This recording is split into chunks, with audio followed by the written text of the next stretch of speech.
ya Tuhan Yang Maha Kuasa, di mana pada hari ini Provinsi Papua terkhusus di Kota Jayapura kedatangan tamu dari luar biasa, yaitu dari wilayah timur Indonesia, karena Provinsi Papua menjadi tuan rumah dalam rangka acara Rapat Koordinasi dan Rekonsiliasi Pajak Bahan Bakar Kendaraan Bermotor wilayah Papua Maluku Triwulan 1 tahun 2026.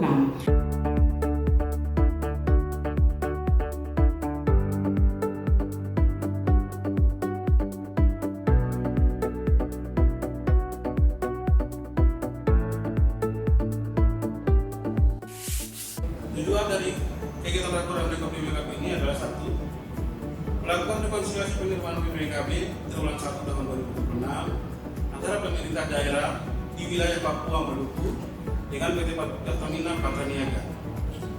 Dua, mengidentifikasi permasalahan atau isu strategis yang berkembang dan merumuskan rekomendasi perbaikan tata kelola pengungutan dan pelaporan BPKB. Dan tiga, meningkatkan koordinasi aparatur pendapatan daerah antar Pemda provinsi di wilayah Papua dan Maluku. Optimalisasi pendapatan asli daerah termasuk dari sektor BPKB merupakan salah satu fondasi utama.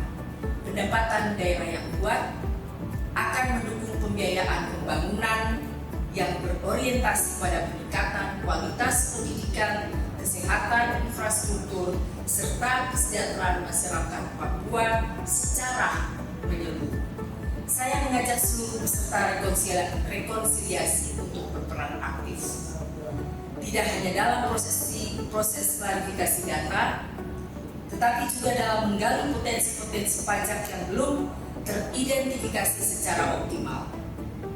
Kita harus mampu membangun sistem kerja yang adaptif, kolaboratif, dan berbasis data yang valid agar tidak terjadi selisih maupun kekurangan pembayaran pajak yang berlarut-larut. Saya atas nama Gubernur Papua membuka secara resmi Rapat Koordinasi dan Rekonsiliasi Pajak Bahan Bakar Kendaraan Bermotor wilayah Papua Maluku Triwulan 1 tahun 2026. 1, 2, 3.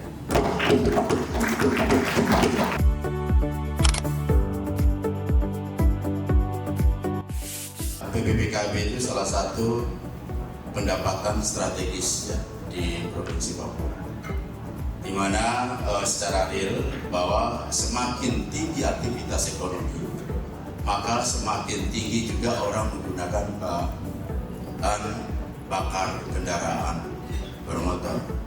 Maka di setiap tahun ini Pertamina selalu minta tambahan kuota, dan Gubernur selalu minta tambahan kuota untuk memenuhi kebutuhan konsumsi BBM di semua sektor, ya, di semua sektor di wilayah Provinsi Papua. Kuota itu bisa diberikan berdasarkan dari hasil penjualan. Hasil penjualan itu bisa terdata, dan berdasarkan hasil penjualan itulah kuota itu akan ditambah. Bisa ditambah dan bisa berkurang. Kalau Provinsi Papua, kuotanya sangat flat, Pak. Padahal di sisi lain banyak sekali konsumsi BBM yang terjadi di Provinsi Papua.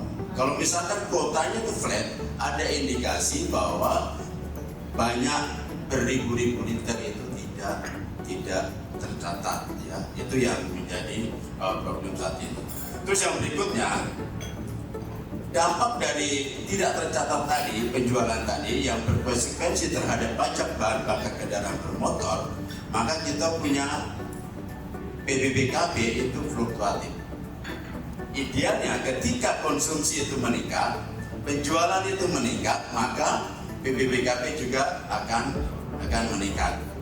Ya, idealnya seperti itu. Tapi faktanya tidak begitu. Dia fluktuatif, naik turun ya. Dia naik turun. Berarti ada problem di dalam hal pencatatan dan penjualan. Dan kami sebagai Dinas SDM itu juga bertanggung jawab bagaimana pengawasan dan pengendalian itu akan kita tingkatkan, jadi sehingga 1 liter yang itu keluar itu bisa tercatat dengan baik dan berkonsekuensi terhadap pendapatan yang akan kita terima. Bagaimana rekor ini bisa berjalan dan terus berjalan walaupun dalam kondisi yang sulit, walaupun kondisi yang terjepit, kita harus lakukan ini tadi sebagai tindakan kita untuk mempertanggungjawabkan bentuk daripada kinerja yang kita lakukan, baik dari sisi kerjasama antar daerah maupun dari sisi membuka peluang serta membuka solusi apa yang memang harus kita lakukan ke depannya dari apa-apa masalah yang memang terjadi di Lampung. Kita lanjut. Semua rangkaian yang saya sampaikan tadi bagaimana itu dan untuk menciptakan optimalisasi pendapatan asli daerah kita. Bapak Ibu, kalau kita melihat dari fokus kinerja setiap bidang pajak, maka yang harus kita lihat pertama tadi data, kedua mengurangi penyalahgunaan yang tercipta. Dari sini tadi maka dua hal ini yang penting dari bagaimana harus kita lakukan optimalisasi pendapatan supaya lebih baik dan masif. Praktek pasar gelap ini sering kita dengar kalau di berita, tapi itu kayak apa? Kayak hantu, kayak iblis. Katanya ada, tapi tidak ada. Katanya tidak ada, tapi ada. Tempatnya tidak selalu berubah, terkadang sama. Yang melakukan juga terkadang sama, tapi untuk menjamahnya setengah mati susah. Itu terjadi. Dan pada akhirnya yang saya sampaikan tadi, kuota kita tergerus-gerus, pajak kita tidak jadi terpenuhi. Itu terjadi. Siapa yang bermain? Bapak Ibu sudah tahu semua. Peranan yang tidak tampak itu tadi. Dengan begitulah maka harapan kami bukan hanya menjadi permasalahan di internal setiap daerah.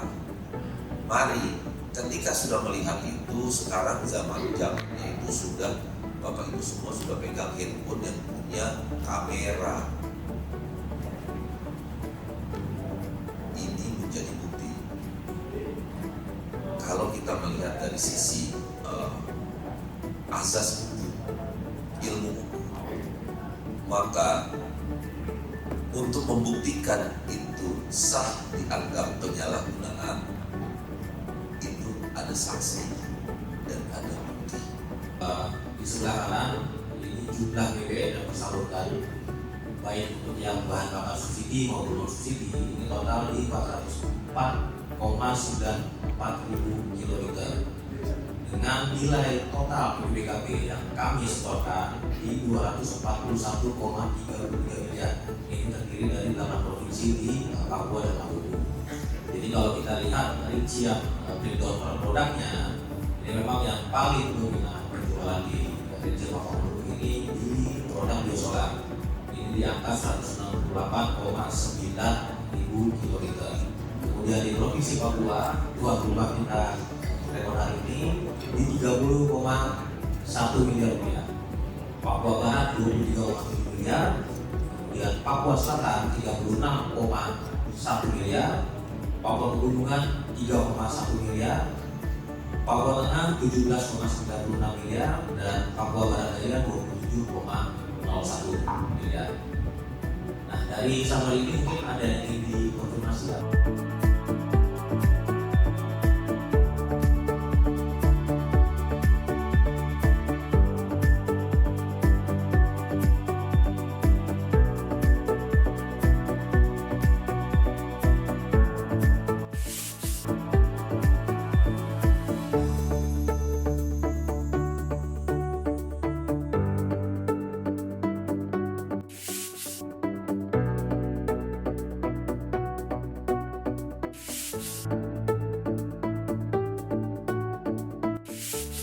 Kami memohon maaf apabila terdapat kekurangan dalam penyelenggaraan acara ini.